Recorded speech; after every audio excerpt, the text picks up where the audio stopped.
안녕하세요. 반갑습니다. 쉽고 바른 수학, 쉽바 수학입니다. 오늘은 중1-1 좌표 평면과 그래프 세 번째 강의 그래프 시간입니다.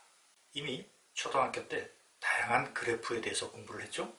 그 그래프가 중학교 과정 이상에서 다루는 함수, 물론 현행 교과책에상 중1 과정에서는 함수라고 하지 않고 정비례, 반비례라는 내용으로 배웁니다.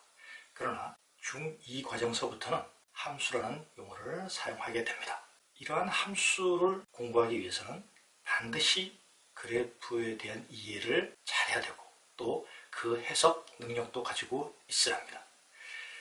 그래프란 두 변수 x, y 사이의 관계를 좌표 평면 위에 나타낸 그림이다.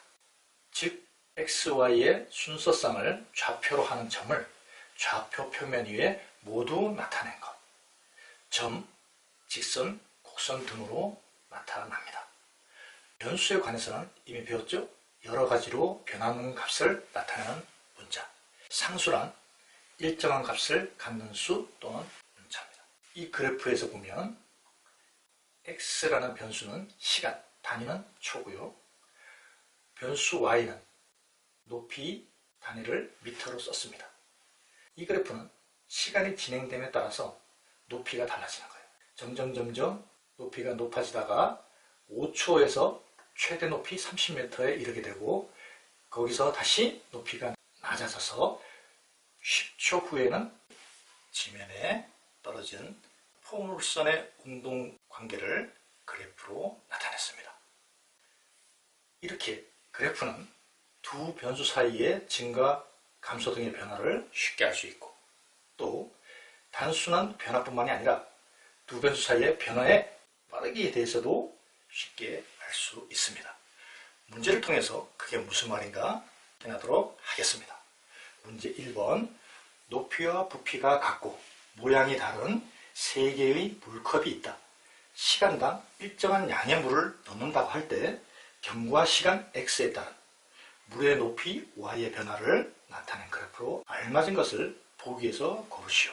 세 개의 물컵이 높이가 같고 부피가 같아요. 그런데 모양이 다르다 보니까 일정한 물을 동일하게 넣는다 해도 물의 높이는 달리 나타나겠죠? 그래프를 보면 이렇게 직선, 니은은 이런 모양, 디귿은 이런 모양으로 나타나는데 이 그래프의 의미가 뭐냐 하면 직선은 일정하게 증가되고 있다는 것을 보여주는 것이고 이런 모양은 증가는 하되 증가의 변화 정도가 점점 작아진다. 즉 점점 느리게 증가한다는 의미고 이런 모양은 증가하긴 하는데 그 증가의 변화 정도가 점점 빠르게 나타난다. 다시 한번 확인합니다. 일정하게 증가한다. 점점 느리게 증가한다. 점점 빠르게 증가한다. 그렇다면 1번 컵은 보기 중에 당연히 기억이겠죠? 일정하게 증가합니다. 그런데 2번 컵은 처음에는 더디게 높이가 증가가 되겠지만 점점 컵의 단면의 반지름이 작아지기 때문에 높이는 빠르게 증가되겠죠? 따라서 디귿이 되겠고 3번 컵인 경우에는 처음에 단면의 반지름이 작기 때문에 빠르게 증가하다가 점점 단면의 반지름이 커지기 때문에 느리게 증가될 겁니다. 따라서 3번 컵은 니은과 같은 모습으로 나타난 거예요. 이렇게 변화의 빠르기라는 말이 이를 의미입니다. 다 같이 증가는 하는데 어떤 변화의 빠르기를 갖느냐라는 것도 잘 파악을 해야 됩니다. 참고로 고등학교 과정에서 미분이라는 과정을 배웁니다. 그때 이러한 내용들을 자세하게 다루게 됩니다. 문제 2번 왼쪽 그림은 유빈이가 자전거를 타는 시간 X시간과 자전거의 시속 Ykm 사이의 관계를 나타내는 그래프다. 다음 중 옳지 않은 것은 X라는 변수가 의미하는 것은 시간, Y라는 변수가 의미하는 것은 시속, 시간당 거리 km입니다. 그럼 이 문제를 읽기 전에 이 그래프에 대한 내용을 이해하고 해석할 수 있어야 합니다. 시간이 진행함에 따라 점점 속력을 높여가다가 0.5시간 즉 30분 후에 속력을 12km로 일정하게 달려나갑니다. 얼마만큼? 30분 동안 달려나가고 1시간 이후에서부터 다시 속력이 떨어집니다. 자전거를 탄 이후 2시간이 되면 속력이 0, 즉 정지 상태가 되는 거죠.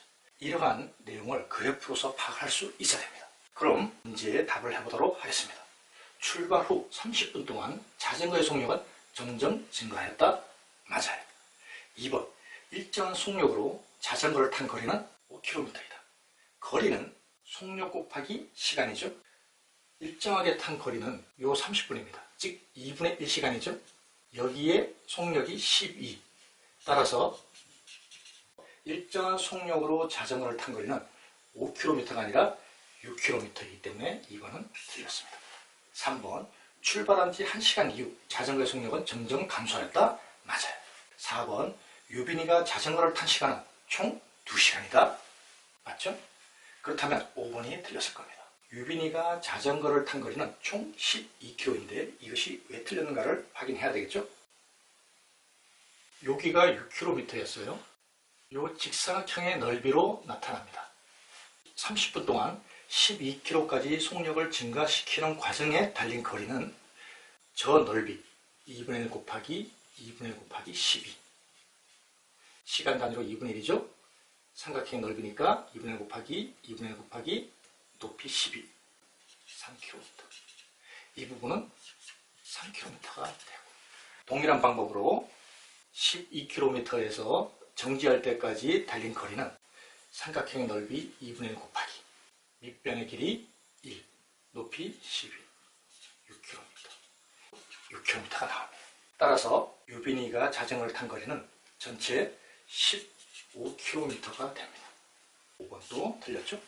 물론 이 5번과 같은 내용은 심화 내용입니다.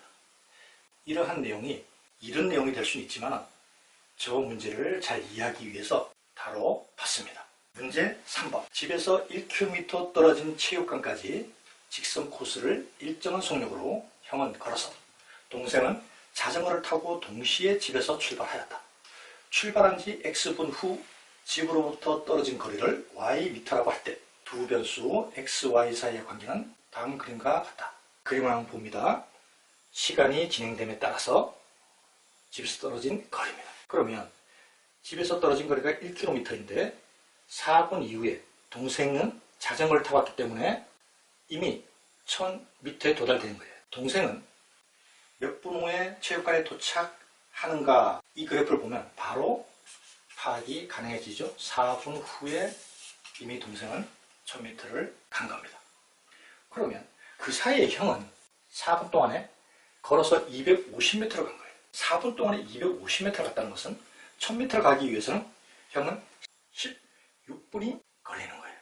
동생은 4분 걸렸으니까 동생 형을 기다리는 시간은 12분이 됩니다. 이러한 그래프의 이해에 관련돼서는 다양한 그래프가 나타날 수 있습니다. 그러나 기본적으로는 변수 X와 변수 Y의 관계가 어떠한 건지 그래프를 보고 꼼꼼하게 잘 살펴보면 어렵지 않게 내용을 파악할 수가 있습니다. 지금까지 함수를 다루기 위한, 즉 중학교 1학년 과정의 정비례, 반비례를 공부하기 위한 준비를 다 한 겁니다.